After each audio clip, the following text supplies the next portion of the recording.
Assalamualaikum warahmatullahi wabarakatuh. Salam guru hebat.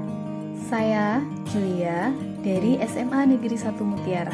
Saya calon guru penggerak angkatan 6 dari Kabupaten Pidi. Di sini saya akan memaparkan aksi nyata saya terkait modul 14 yaitu budaya positif. Berikut rancangan tindakan aksi nyata saya. Diawali dengan latar belakang. Sesuai pemikiran Ki Hajar Dewantara, pendidikan yaitu tuntutan di dalam hidup tumbuhnya anak-anak. Pendidikan bertujuan untuk menuntun segala kodrat yang ada pada anak-anak, agar mereka dapat mencapai keselamatan dan kebahagiaan yang setinggi-tingginya. Bahwasanya setiap anak telah memiliki kodratnya masing-masing yang berbeda-beda, dan kita selaku pendidik tidak bisa memaksakan kehendak pada sang anak, dan tugas kita sebagai guru menuntun ke jalan yang lebih baik. Oleh karena itu, budaya positif di sekolah sangatlah penting untuk diterapkan. Sebagai pendidik, tujuan kita adalah menciptakan anak-anak yang memiliki disiplin diri sehingga mereka bisa berperilaku dengan mengacu pada nilai-nilai kebajikan universal dan memiliki motivasi internal, bukan eksternal. Salah satu langkahnya dengan membentuk keyakinan kelas yang diawali dengan menyusun kesepakatan kelas dengan mengedepankan profil pelajar Pancasila. Tujuan aksi nyata antara lain, yang pertama, menumbuhkan budaya positif di sekolah dengan meyakini nilai-nilai kebijakan universal. Dan yang kedua, mewujudkan murid yang memiliki karakter positif sesuai profil pelajar Pancasila.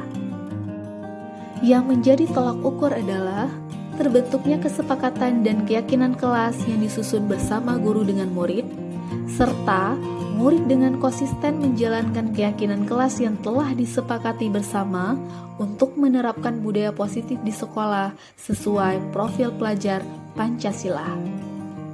Adapun lini masa tindakan yang akan dilakukan, yang pertama, mengajukan gagasan kepada kepala sekolah. Kedua, mengumpulkan rekan guru untuk melakukan diseminasi pemahaman terkait penerapan budaya positif di sekolah.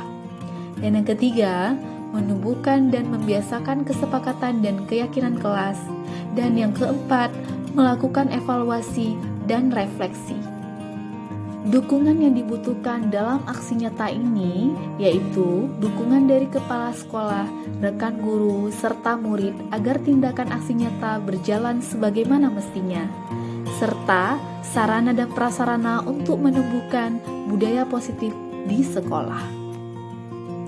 Berikut kegiatan diseminasinya, berbagi pemahaman terkait penerapan budaya positif di sekolah. Assalamualaikum warahmatullahi wabarakatuh. Waalaikumsalam warahmatullahi wabarakatuh. Terima kasih sekali atas kehadiran Bapak Ibu yang sudah berkenan memasuki ruang Dewan Guru di sini untuk mendengarkan sepatah dua kata dari saya. Baik, saya akan memulai. Alhamdulillah, segala puji bagi Allah Tuhan semesta alam, yang mana atas rahmat dan hidayahnya kita bisa berkumpul di ruang guru untuk memperhatikan saya ya pada hari ini untuk menyampaikan aksi nyata saya. Jadi di sini saya akan menyampaikan aksi nyata saya terkait berbagi pemahaman penerapan budaya positif di sekolah. Ya, insya Allah semoga bisa kita terapkan, kita bisa berkolaborasi, bekerja sama untuk membentuk suatu budaya positif di SMA Negeri 1 Mutiara. Ini untuk pembukaannya dulu. Saya akan memberikan suatu pertanyaan pemantik di sini. Setuju atau tidak setuju hukuman? Ya, setuju nggak Bapak Ibu? Ada yang ingin memberi komentar mungkin? Oke, terima kasih kepada Ibu Julia yang sudah memberi kesempatan kepada saya. Jadi untuk pertanyaan pemantik, yang pertama, hukuman dapat mendisiplinkan anak. Apakah setuju atau tidak? Saya tidak setuju. Kenapa? Yang pertama, ini bertentangan dengan tuntunan pendidikan, yaitu untuk istilahnya menuntun anak menemukan jati dirinya dan anak-anak dapat bisa mengeksplor kemampuannya. Jadi kalau kita misalnya memberi hukuman,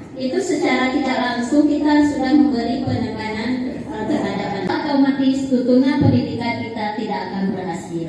Kemudian yang kedua, memberikan penghargaan dapat meningkatkan motivasi belajar anak.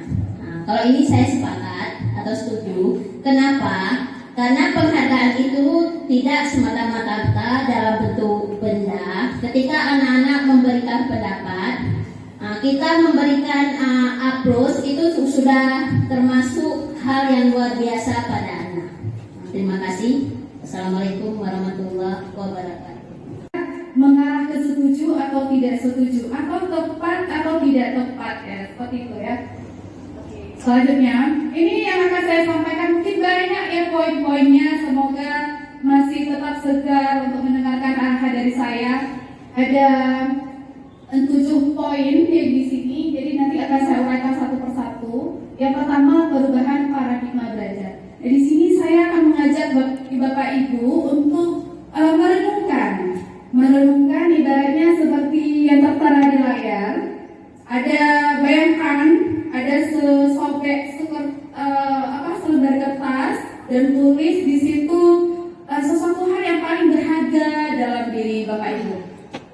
Kemudian digenggam dan ada seseorang, katakanlah seorang teman, dan membujuk, merayu, memaksa untuk melepaskan genggaman yang ada pada tangan Bapak Ibu. Nah, untuk melepas gitu. Kira-kira Bapak Ibu di sini akan melepaskannya atau tetap menggenggam hal tersebut yang Bapak Ibu genggam? Kira-kira seperti apa? Ada yang ingin memberi komentar? Ada mau dilepas atau tidak?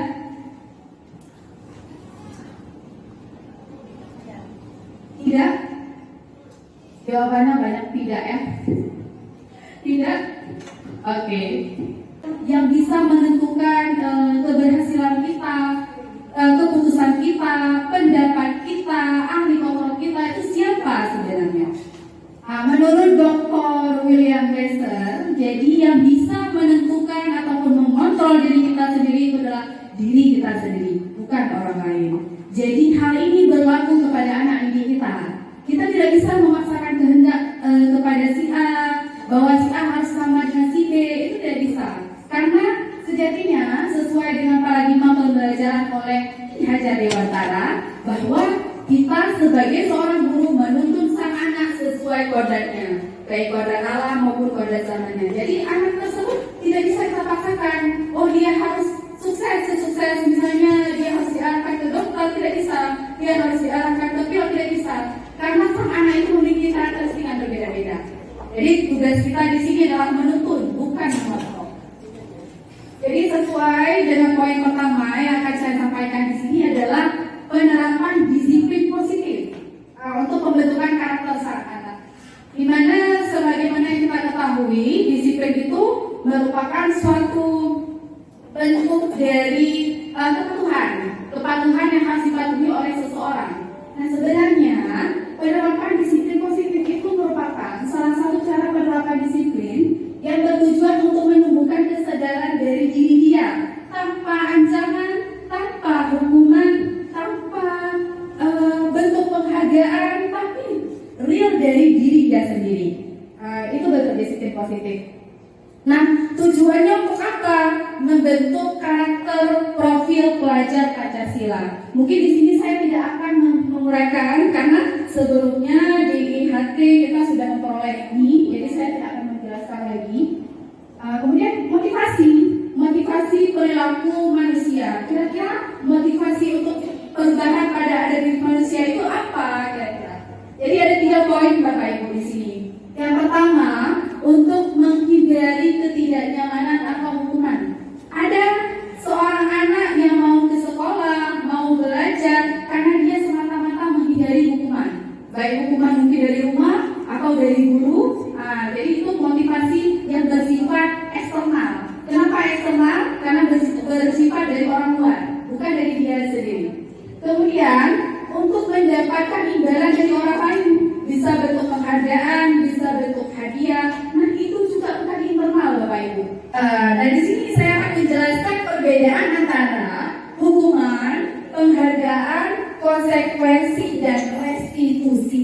Kira-kira mana diaplikasikan atau diimplementasikan di kelas maupun di sekolah kita. Nah, di sini Bapak Ibu bisa membaca sendiri uraian di atas perbedaan hukuman dengan konsekuensi. Jelas hukuman dan konsekuensi di sini berbeda. Tapi pada umumnya, kalau hukuman, misalnya seorang murid melakukan suatu pelanggaran yang tidak sesuai dengan peraturan, maka akan diberi hukuman yang tanpa sepengetahuan murid itu sendiri. Jadi spontanitas. Misal si anak terlambat masuk ke kelas, akan dihukum oleh gurunya push up. Jadi di sini ada keterkejutan dari sana tanpa pengetahuan. Nah, itu namanya hukuman. Jam 8 tepat sudah ditutup di gerbang. Jadi konsekuensinya kalau memang mereka terlambat harus pulang ke rumah. Nah, itu konsekuensi. Dan konsekuensi memang lebih tepat daripada hukuman. Kenapa? Karena konsekuensi ada kesepakatan antara dua belah pihak dan ada bentuk tanggung jawab dari sana. Namun kira-kira ada nggak yang lebih tepat daripada hukuman dengan konsekuensi? Nah, ini pasal disiplin dengan identitas kegagalan. Kenapa dikatakan hukuman, penghargaan suatu bentuk yang lebih mengarah kepada kegagalan? Kalau hukuman ini bersifat menyakitkan bagi sang anak.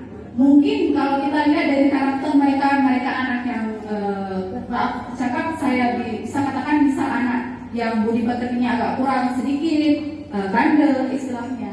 Mungkin kalau dari kasat mata kita lihat mereka tidak apa-apa kalau kita kasih hukuman, tapi sebenarnya sejatinya sang anak itu sudah sakit dari hati dia, ya. Karena hukuman itu menyakitkan, tidak nyaman, murid itu semakin takut dan dia pasti menghindari suatu kegiatan karena hukuman ini. Nah, kemudian akan menyembunyikan kesalahan dan di sini akan timbul kebohongan. Nah, jadi si anak pasti akan berbohong.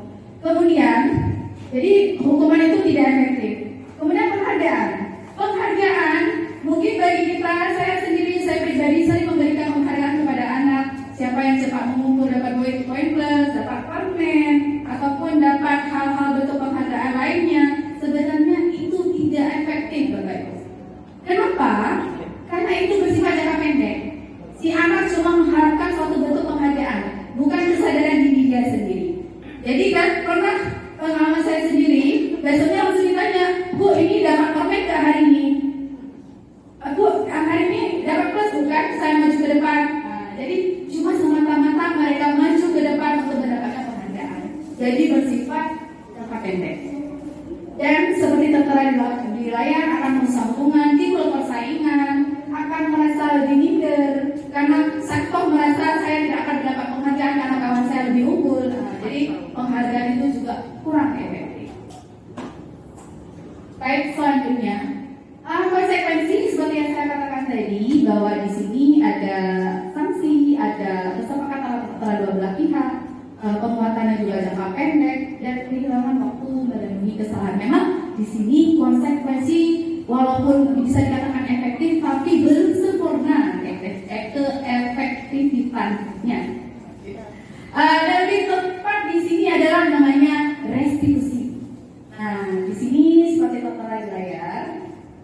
Apa itu restitusi? Restitusi adalah proses menciptakan kondisi bagi murid untuk memperbaiki kesalahan mereka. Kalau konsekuensi itu dari kita dengan murid, kalau dari restitusi ini lebih kepada murid sendiri yang akan memperbaiki, akan mempertanggungjawabkan kesalahan mereka, sehingga mereka kembali lagi ke jalan yang benar. Nah, itu namanya restitusi. Jadi setingkat lebih tepat daripada konsekuensi atau sanksi. Ini bentuk ciri-cirinya, jadi memperbaiki hubungan, tawaran kita menawar di sini bukan bentuk paksaan kepada sang anak. Kemudian mereka lebih bertanggung jawab untuk menebus kesalahan mereka, bukan untuk menebus kesalahan yang di sini, namun untuk belajar dari kesalahan mereka. Oke, selanjutnya ini bentuk-bentuk jadi pertanyaan di sini begini, apa penghargaan itu tidak bisa diberikan lagi? Nah, mungkin penghargaan di sini bukan semata-mata seperti yang saya katakan tadi, tapi penghargaan di sini lebih kepada ujian yang tidak bersifat personal ataupun khususan, tapi khusus tapi mencakup semua.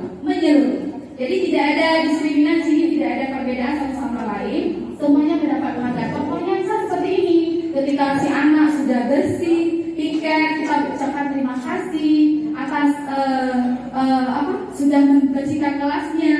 Kemudian dia membantu kawan, kita ucapkan terima kasih, kita beri pujian. Baik sekali kalau itu sudah suatu penghargaan yang luar biasa bagi sang anak. Dan kebutuhan, nah jadi di sini sebenarnya ada 5 poin kebutuhan dasar yang harus dipenuhi oleh kita maupun harus ada pada sang anak agar maksimal dalam proses pembelajaran. Yang pertama, bertahan hidup. Ini memang pada umumnya manusia, keseluruhan manusia memang harus ada ya ini. Bertahan hidup itu misalnya dari segi makanan, tidur.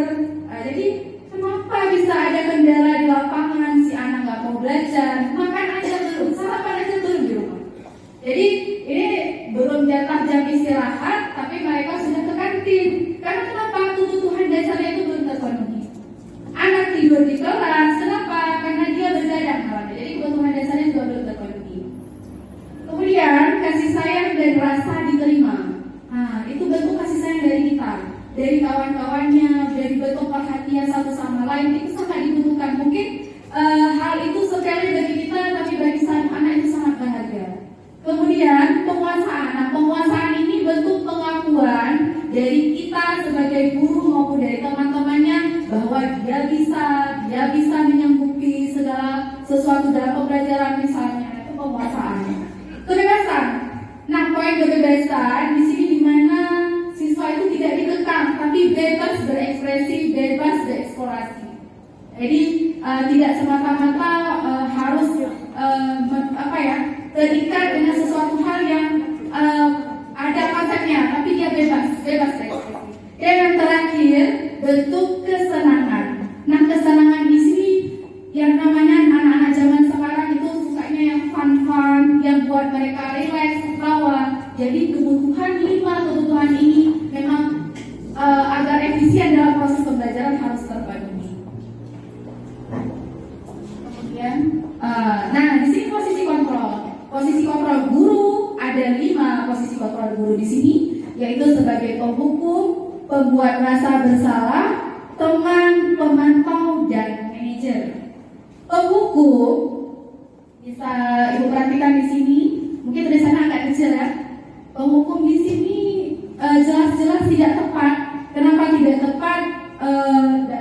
Seorang guru memberikan hukuman kepada peserta didik, kepada anaknya, menghardik, memberhenti, sehingga hasilnya itu tidak maksimal, Bapak Ibu. Akan timbul dendam, mereka akan memberontak. Nah, jadi di sini posisi sebagai penghukum.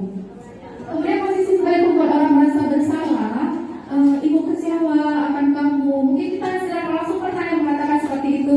Nah, pembuat orang merasa bersalah membuat si anak itu merasa lebih sedih, terpuruk, kecewa pada diri sendiri. Kemudian teman kalau kita pikir dekat ya dengan sang anak, tetapi sebenarnya hasilnya juga belum maksimal. Kenapa? Kalau seorang teman mereka akan ketergantungan dengan gurunya, sehingga mereka tidak bisa mempertanggungjawabkan dirinya sendiri. Dan yang kemudian pemantau. Nah, mungkin ini sedikit banyak kita sudah mengaplikasikan yang pemantau. Pemantau di sini menerapkan konsekuensi, jadi ada bentuk tanggung jawabnya. Namun yang lebih baik dari di sini posisi kontrolnya adalah manajer. Manajer di sini sebagai teman dan juga sebagai pemantau. Jadi merangkap kedua, di sini memantau aktivitas pembelajaran siswa maupun di luar pembelajaran, tapi juga sebagai teman juga bagi sang anak. Jadi di sini pakai. Kemudian keyakinan kelas. Nah, di sini pembentukan keyakinan kelas mungkin sudah kemarin dijelaskan oleh waktu IHT ya, pernah. Tapi dalam bentuk kesepakatan kelas. Kalau sekarang sudah dibentuk bahasa lain yaitu keyakinan kelas. Jadi setiap kelas harus dibentuk keyakinan. Buat dulu kesepakatan dengan siswa, tanamkan keyakinan. Jadi nggak usah banyak-banyak poinnya, biar mereka hafal dan ingat sendiri, sehingga kesadaran diri mereka akan tumbuh. Jadi di sini diterapkan setiap kelas harus ada keyakinan per kelas agar mereka yakin, dan kalimatnya harus berupa kalimat-kalimat positif. Seperti itu. Jadi contohnya misalnya gini, kalau dulu kita berkesepakatan kelas jangan terlambat masuk ke kelas, jadi lebih efektif, lebih bagus. Ubah kalimat bahasanya masuk ke kelas tepat waktu.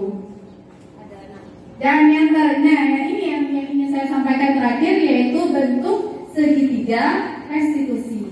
Di mana segitiga restitusi di sini ada 3 poin pertama. Yang pertama yang paling bawah, menstabilkan identitas, kemudian validasi kebutuhan dan menanyakan keyakinan. Menstabilkan identitas di sini kita stabilkan terlebih dahulu. Misal ada sang anak yang membuat kesalahan atau melanggar, kita buat dulu sang anak tersebut tidak menjatuhkan sang anak, tapi tidak juga membenarkan sang anak. Tapi di sini kita stabilkan, karena pada kenyataannya setiap manusia pasti memiliki kesalahan. Nah, ini bentuk-bentuk kalimat yang bisa kita katakan. Berbuat salah itu hal yang manusiawi, tidak ada manusia yang sempurna dan sebagai yang telah dilayar. Kemudian validasi kebutuhan. Validasi kebutuhan tindakan yang salah di sini kita tanya alasan mereka, kira-kira kenapa melakukan hal yang buruk seperti itu. Kemudian dan bentuk-bentuk pertanyaan lain seperti apakah kau bisa melakukan dengan lebih baik dari sosok lagi. Jadi kita tanya, kita setelah kita stabilkan mereka, kita tidak menjudge atau menjatuhkan mereka, kemudian kita tanya pada sebuah mereka. Dan yang terakhir, menanyakan keyakinan. Nah, balik lagi ke keyakinan tadi, kira-kira apa kesalahan mereka yang bisa diperbaiki, dan balik lagi ke murid itu sendiri mempertanggungjawabkan dari kesalahan mereka. Seperti itu, Bapak Ibu. Jadi sebagai referensi saya contoh, ini kelas 2 IPS 3, Bapak Ibu ya. Saya pengalaman mereka ini wali kelasnya ada Bu Yusni. Bu Yusni, super kelas ini Bu Yusni kan. Barang-barang di kelas ini ada yang pintar luar biasa, ada yang bandel luar biasa, tidur di kelas, loncat-loncat. Waktu kelas 1 saya rasa memang cepat ubanan ya. Kita jadi cepat ubanan dari kelas ini. Tapi ketika menerapkan berbagai hal di kelas ini, pembelajaran menyenangkan, bentuk permainan, dan pembelajaran diferensiasi ya, yang sekarang sedang digalakkan bahwa siswa itu berbeda. Alhamdulillah ada sedikit peningkatan, walaupun mungkin memang tidak sesempurna membalikkan telapak tangan ya. Tapi yang dulu-dulu banyak tidur seperti mereka yang sengaja saya ada sampel mereka, tapi sudah mau walaupun tidak sempurna, tapi mengarah lebih maju ataupun meningkat hasil pembelajarannya. Seperti itu. Nah, ini contoh-contoh lain. Jadi buatlah suatu pembelajaran yang menyenangkan, yang memenuhi 5 kebutuhan dasar sang anak tadi, sehingga mereka tercapai capaian pembelajarannya itu.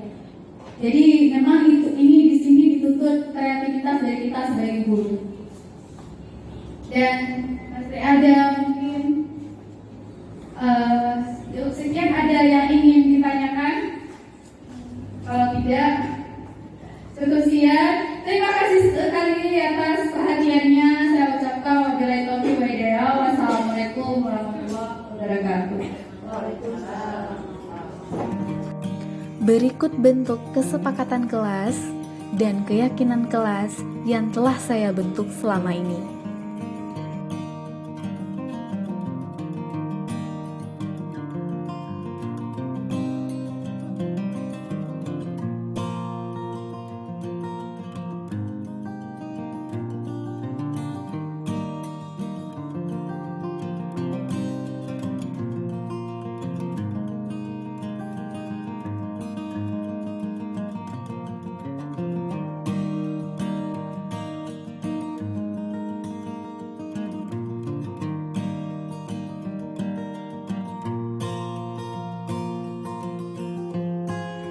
Sedangkan yang berikut ini testimoni rekan sejawat saya dan juga murid saya.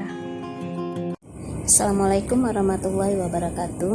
Saya Cut Irmadora, guru biologi di SMA Negeri 1 Mutiara.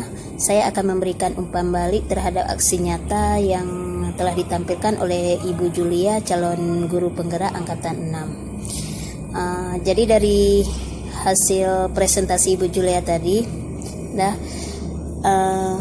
saya akan sudah mengetahui bagaimana budaya positif yang harus kita terapkan di sekolah kita untuk menuntun anak didik kita untuk mencapai tujuan pembelajarannya. Dan saya sangat terkesan dengan pemaparan Ibu Julia tadi. Kenapa? Karena dengan adanya budaya positif di sekolah itu insya Allah kita akan mengantar murid-murid kita untuk mencapai tujuan pembelajarannya dengan maksimal. Terima kasih. Assalamualaikum warahmatullahi wabarakatuh. Assalamualaikum warahmatullahi wabarakatuh. Perkenalkan, nama saya Temal Fernanda, siswa kelas 11 IPS 3 SMA 1 Mutiara. Saya mengucapkan terima kasih kepada Ibu Julia, guru geografi, atas bimbingannya selama ini. Semoga ke depan saya menjadi pribadi yang lebih baik. Selanjutnya, Assalamualaikum warahmatullahi wabarakatuh. Assalamualaikum warahmatullahi wabarakatuh. Perkenalkan, saya Indi Sarapopa. Saya dari kelas 11 IPS 3. Belajar dengan Bu Julia sangat menyenangkan. Kami belajar sambil bermain. Yang sebelumnya kami kurang paham, kami menjadi paham. Dan belajar dengan Bu Julia, belajarnya santai dan rileks. Setelah itu, kami sebelum mulai pelajaran, kami sepakat membentuk kesepakatan kelas untuk ketertiban dan kenyamanan bersama. Yang dari saya, terima kasih. Demikianlah pemaparan aksi nyata saya. Semoga bermanfaat dan saya ucapkan terima kasih atas perhatiannya. Wabillahi taufik wal hidayah. Wassalamualaikum warahmatullahi wabarakatuh. Salam guru hebat.